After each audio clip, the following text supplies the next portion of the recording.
The session today. I arrived yesterday evening from Zurich to London, and the people have been so nice here, and also the whole organization. So the event has started very well, and I want to actually take what we had before in the panel discussion, and also take that for my keynote that I will have today with you for half an hour. So we will talk about intelligent finance and how AI will transform the way that we work. And I know we talk a lot about technology and trends, but today I want to talk about the finance profession. And if we look back at finance, it has always been a very hard profession. It has never been easy.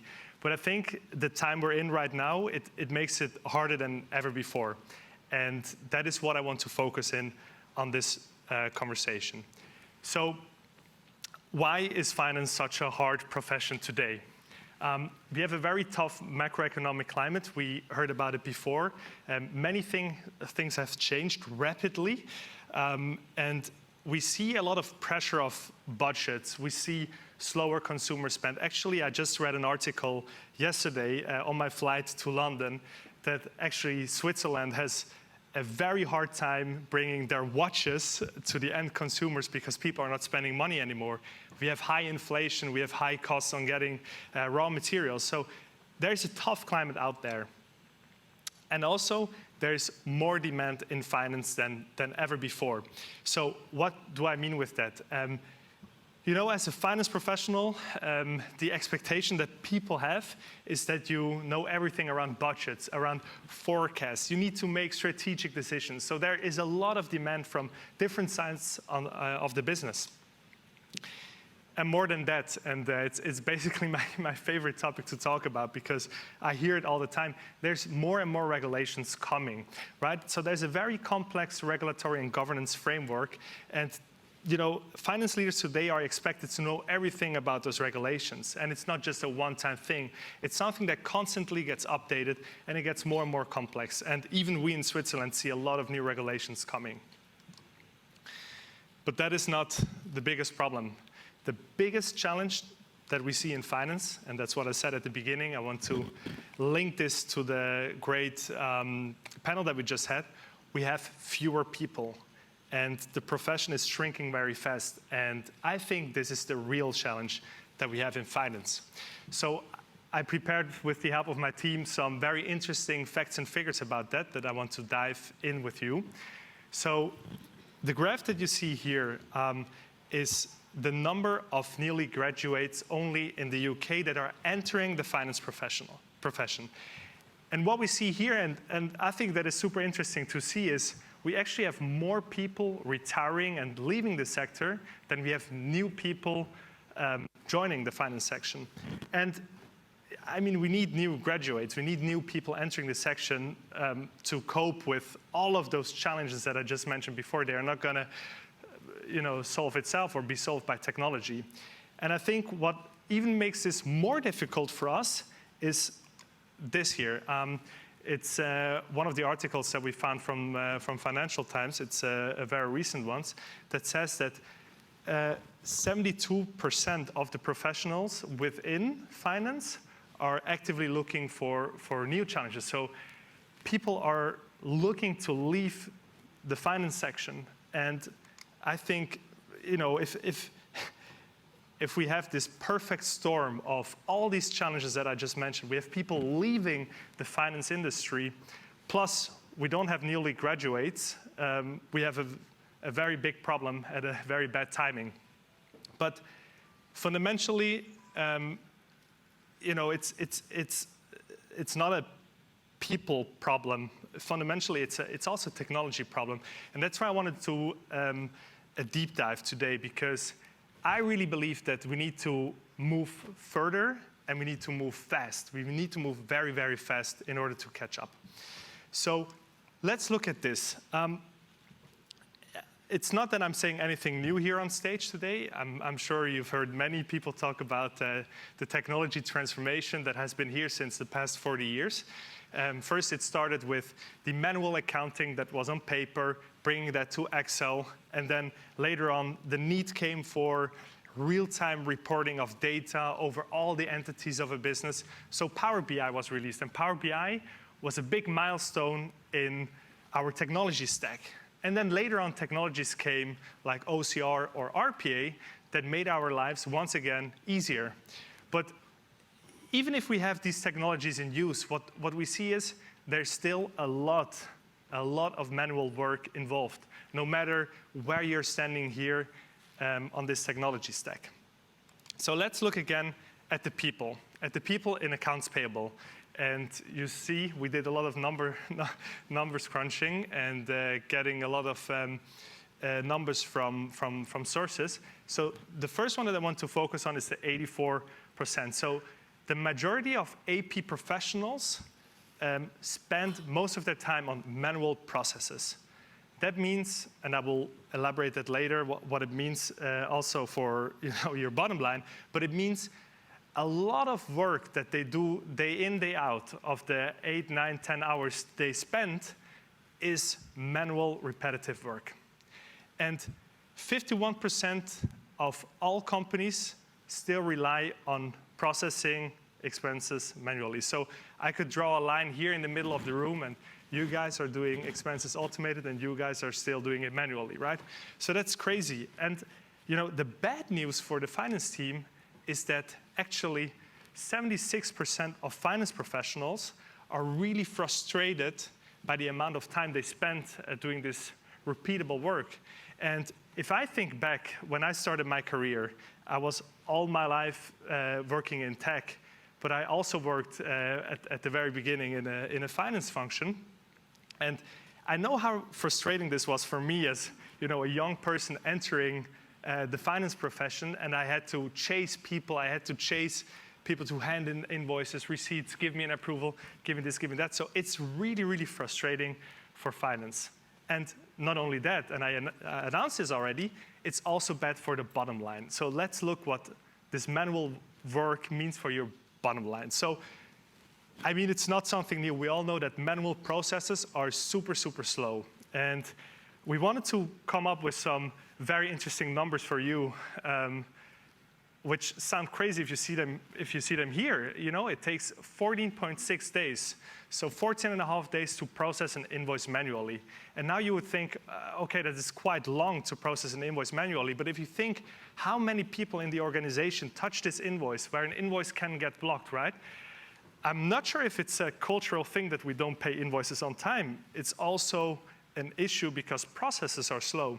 If you look at expenses, and I even experienced this in my career as well, it can take 30 days from incurring expense until you get reimbursed, right?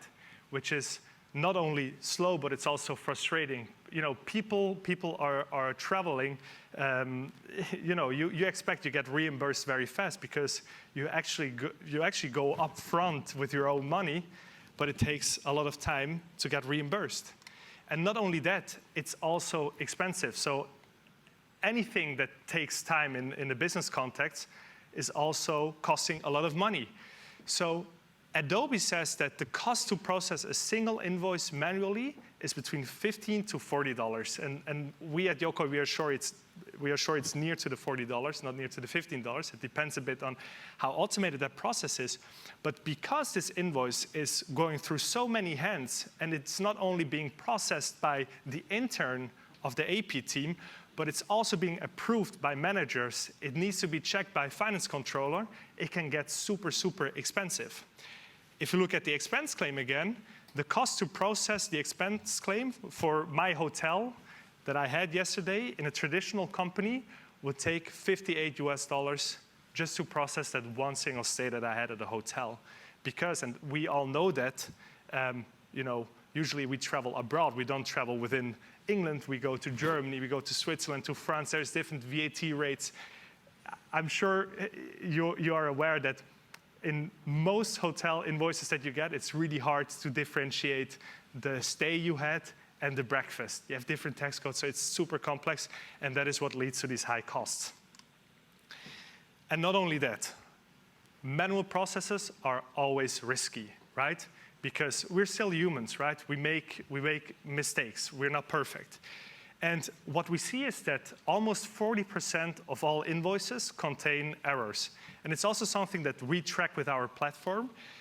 We see there is a lot of errors that happen in invoices because the people that we do business with, they're also just people, right?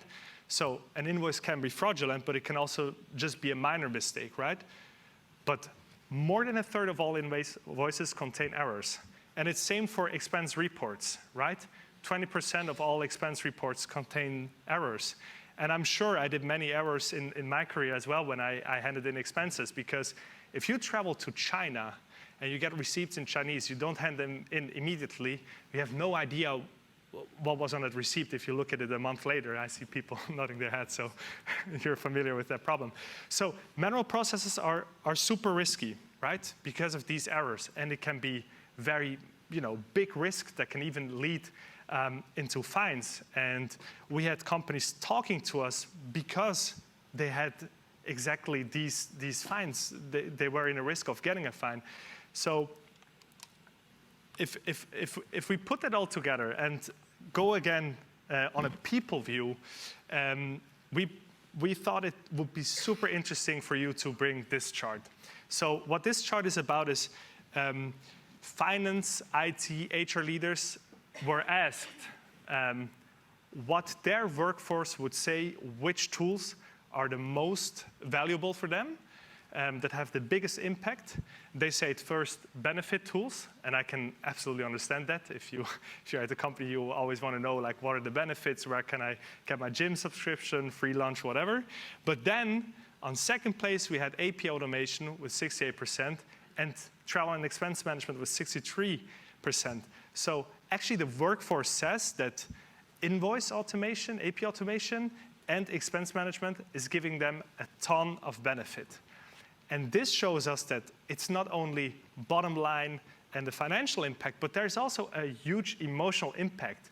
So people on the ground love to work with technology that makes their life much more easy and less frustrating. So I want to dive into spend management, right? And when you look at spend management, it boils down to actually 3 stages, right? We start with the capturing.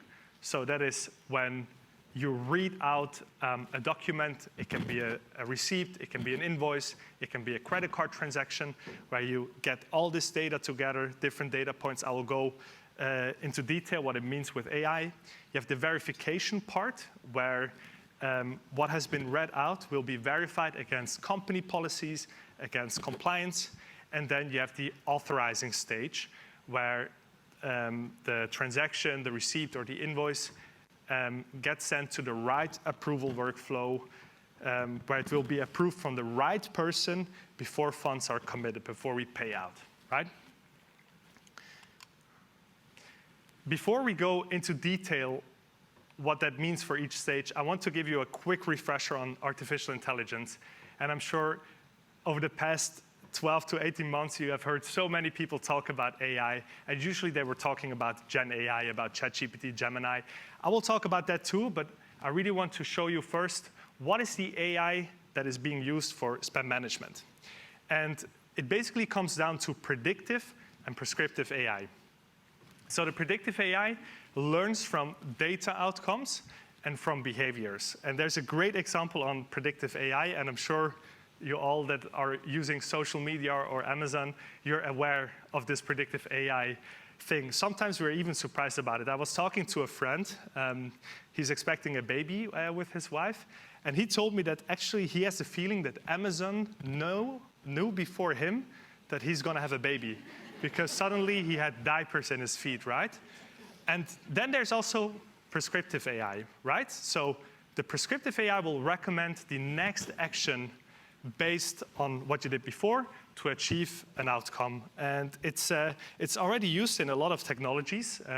If anyone is using Salesforce, I think Salesforce is a great example of this prescriptive AI with Einstein that they have. So if you fill in a Salesforce form, you will actually have the next step already recommended by Salesforce. Sometimes they will even do it automatically for you. Also for a lot of tools that create forms for you, you can have this prescriptive AI, which is super helpful. And in spend management, you need both of them to be at this level of excellence. So I don't want to move Gen AI completely out. I think Gen AI is going to be very important. What is Gen AI? It's an AI that generates content, such as pictures, images, text, even voice. We see coming up a lot. But what Gen AI does is Gen AI is improving the user interface. So what a lot of companies do, and we see it actually happening a lot, is that they put Gen AI on top of the old software. And there were a lot of memes around this all over the internet when Gen AI released. Everyone was saying, hey, we're using AI now. But it's really hard to find this brilliant use case with Gen AI right now by just putting it on an old stack of software, right? But it will be very important in the future, for sure, to enhance the user interface. So let's go again to the AI in spam management and back to the three main pillars that we have. So first of all is capturing. So with AI, how it looks. I'm sure you all have OCR in use. So OCR is not something very fancy, very new. OCR is basically just the eyes reading out a document, right?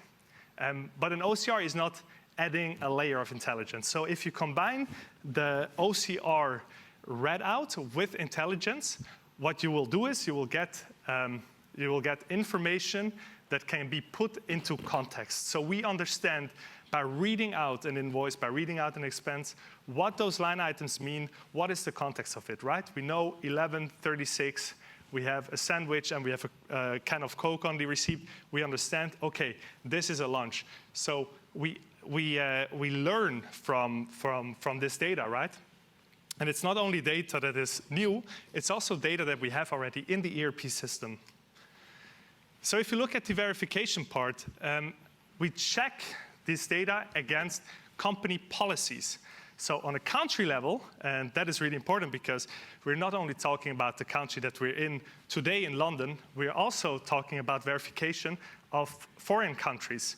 So I have people not only reporting to me in Switzerland, I also have people in Germany. So a receipt, an invoice needs to be checked against these German laws that I have. And also when something is changing, we can use this learning to code line items. So coding is something that has been, that is quite also a new thing. We saw it already in some of the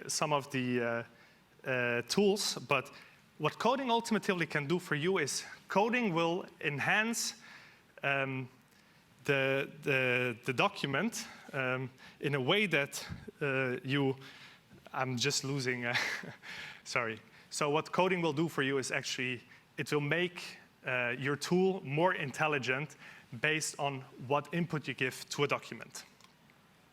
And then last but not least, we have the authorization part where we automatically send that document, that receipt, that invoice to the right person to take an approval on that, right? And what we see today is that many of these approval cadences are really hard-coded and they're hard to change, right? So it's something that is somewhere in a PDF. If you want to change it, you need to change that PDF, send it again to your workforce, and it's a heck of a lot of work, right? And adding intelligence to this authorization part means we know based on amounts, we know based on which category and which cost center we book on, where this document needs to go for approval. An example that we see very often is that actually learning and development expenses needs to be checked by the head of HR, right? That is something in a dynamic workflow where AI can really help you and support you. So to put this all together in one slide, we have the capturing and verification part where you have predictive AI, right? So we predict based on the information that we have read out, based on the information that we have in our ERP system, so in our core systems, we predict what is the next thing to do, right? And then we have prescriptive AI on the authorization part, right? So we tell you what is the logical next step? Where does this need to go for an approval now based on what we have read out and what we have verified on that document? So, and exactly what I was talking about, that AI is the reason why we founded Yokoy back in 2019 in Switzerland. So we founded it as a team of 5 founders that have a background in technology and finance. And the reason why we came up with, let's go into this finance section and let's go into spend management, was because we all felt the frustration around it, right? So I told you before, 30 days to get reimbursed. I've experienced 40, 50, 60 days in my career. So we teamed up. And as per today, we have over 20 million invoices, expenses, and cards processed in over 150 countries. And the cool thing about this is the AI will get better with every single transaction, every single invoice, and every single expense that comes in. And today we have 7 offices around Europe. So we're very active here in the UK, in Germany, in Switzerland, Austria, the Netherlands, and Spain, with over 250 employees that are really focusing day in, day out on making this artificial intelligence better and giving a lot of value to our clients. So if you look at this spend management platform, you see there are 3 pillars where this is based on. So I will show you the 3 core layers, and we will go through them one by one. So the first layer is the artificial intelligence. We spoke a lot about it, the prescriptive and predictive AI that we have. The second layer is the custom workflows, because to achieve the level of automation where we want to get to, you need to have these custom workflows that can be adapted by your finance teams, right? That are not hard-coded somewhere in the PDF, but that can be within the platform with a user interface adapted and changed based on your needs. And last but not least, we have the analytics, because data matters. We need to understand where can we improve. We need to understand how can we be faster tomorrow, and how can we be more centristic for our employees that are working on these tools with us. So I have a great example of a Waymo car. And I heard actually that already in the UK for this launching, a pilot with a self-driving, autonomous driving car. So if we look at this car, what we see is a car. And we see this car is driving on its own, autonomous. But what we don't see, and that is basically under the hood, is there is so many technologies that are working together, that are orchestrated to make this car self-driving. And some of those technologies you already have in your car as well. I'm sure you have GPS, you have cruise control, you have a collision warning. Most cars have this already, right? There's not the level of automation and the orchestration of all this technology to go into autonomous driving. And that is why I'm also a firm believer that in a few years, in 5 to 10 years, we will have autonomous driving cars. So let's put this again to our 40 years journey of finance technology, right? And no matter where you're standing on this line, right, if you're still manual, digitized, or already automated with OCR, we need to add a layer of intelligence to that in order to become more successful by achieving more outcome with less people. So I want to bring an example of a client, because I see that in most of these talks that I do, people get very excited when we talk about clients. So I want to bring the example of a Swiss company, On Running.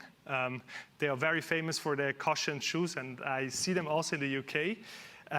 So it was founded in 2010 by athletes. They started as a very small company in Zurich. They became very big. And when we spoke to them, that was still pre-IPO. The biggest challenge that they had at that time was balance control and visibility with autonomy as the company experienced hypergrowth. So what that means is for On Running, they are very strict with their values. They wanted to give autonomy to their people. So they did not want to check every single invoice, every single expense, but still balance this with control and visibility on what is spent. And what we did is we deployed our intelligent spend management platform to empower first the people, so making sure that they have less work in handing in the invoices, handing in their expenses, using their credit cards as well. and streamline the finance operations not only in their headquarters, but really all over the globe. So we rolled it out in countries like Vietnam, the UK, US, where you also, again, have regulations and a lot of challenges, actually, when you look at it in a silo way, right? So we streamlined, brought it all to one platform, to Yokoy. I think one of the things that I'm most proud of is that the compliance checks, they're all carried out by artificial intelligence. So what we did is for every country that we rolled Yokoy out to, we put these rules in Yokoy, so every document is checked against these compliance rules. And not only that, we also check against the local regulations. So first layer is the local regulations. On top, you have the compliance checks that can differ from country by country. And then, obviously, if you want to achieve this level of automation, and I will switch in a second to the numbers so you see it, you need to have an integration into the core system of the business. So obviously, you need an API, you need a bidirectional connector, so you have the real call center data always available, but you also need to have your financial bookings, again, in the ERP system to pay out on time. And have this visibility real time into your spend. So what did we achieve with this add-on? We had 90%, and this is as per today, 90% of every spend is automatically processed by artificial intelligence.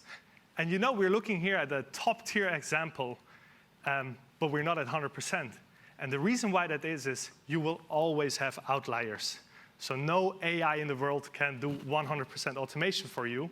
You will still have some cases where you need the human eyes of an AP accountant, of a financial controller to decide, is this spend, is this invoice, is this expense approved or not?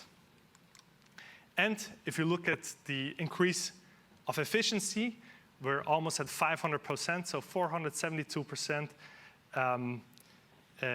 increase in efficiency from the people, not only the finance team, but also the people that work with the tool, right? That are on the ground, that are at the stores. So we made them extremely efficient with this. So to summarize, I laid out the biggest challenges at the beginning of my presentation, right? And I said, the big problem is that we have fewer people. So what AI will do is it will enable to fully automated finance functions where we have this connection between tech and people. On the regulation side, it will not only improve compliance, but it will also adapt to new compliance, to new regulations that are coming to us.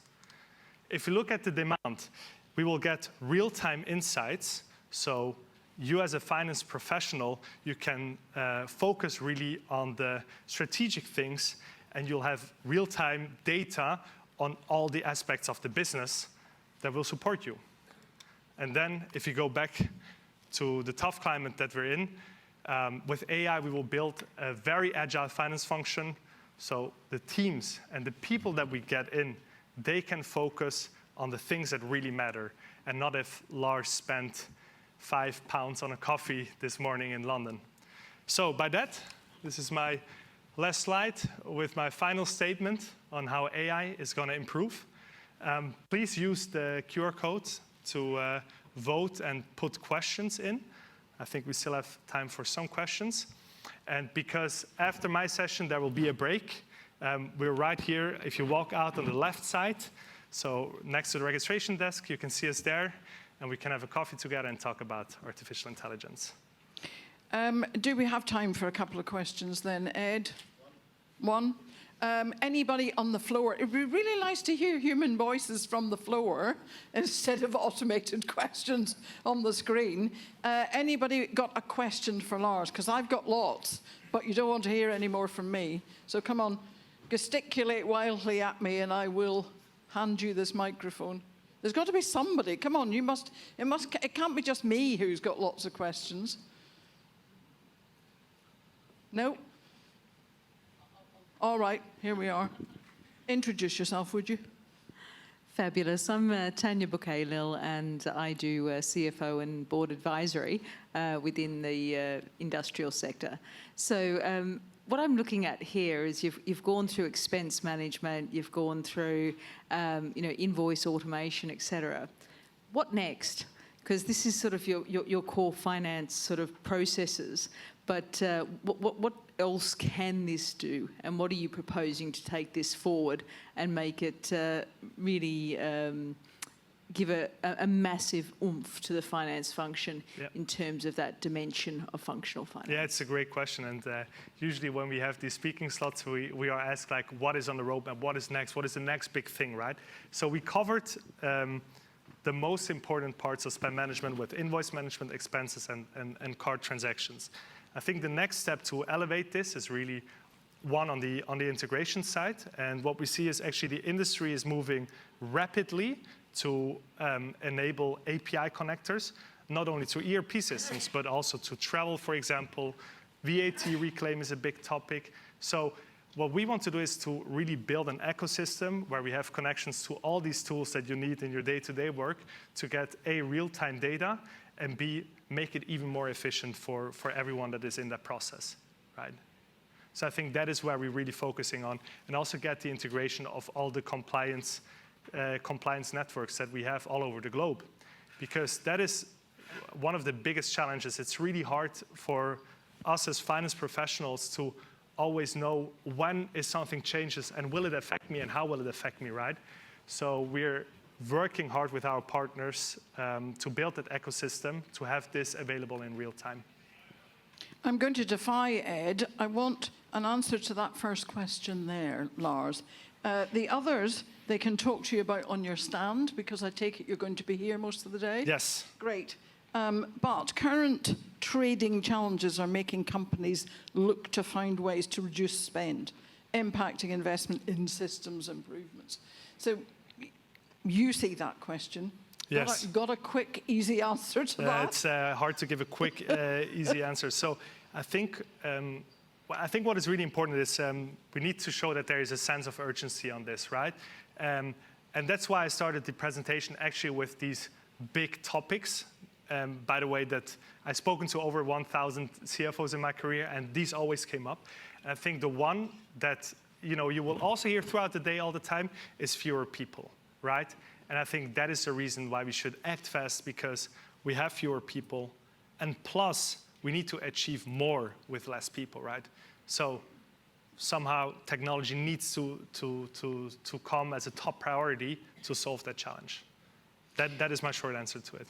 Thank you very much indeed. Lars from Yokoy, thank you. Thank you. Big round of applause. Thanks.